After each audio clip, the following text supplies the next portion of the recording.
Okay, so remember, the question we want to answer now is, what does this mean? This 1 over 2 root 2. Well, to answer that, remember how we got it. We were computing f prime of 1, where f is the function defined by this rule. F of x is equal to the square root of x plus 1. So, well, it helps to just first draw a sketch.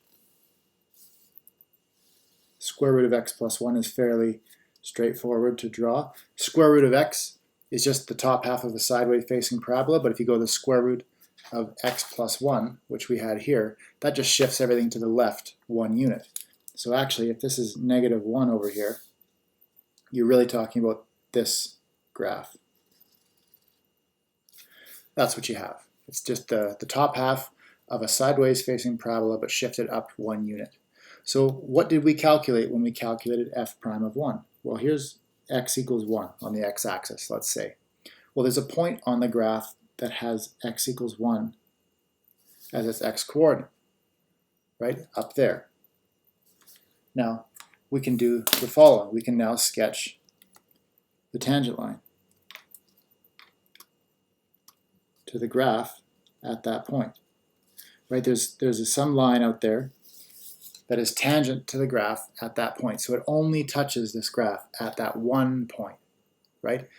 This f prime of 1 that we calculated, this is the slope of that line.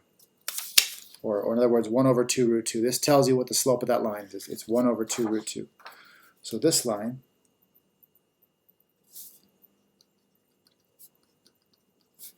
has a slope given by, I'll just write f prime of 1 just to remind you that that's really why it's that. That's how you know it's the slope of this line, because it was the result of when we calculated f prime of 1, so which is 1 over 2 root 2.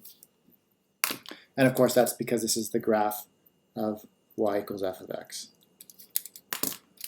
Okay, so that's what we actually calculated. We calculated the slope of the tangent line at x equals 1.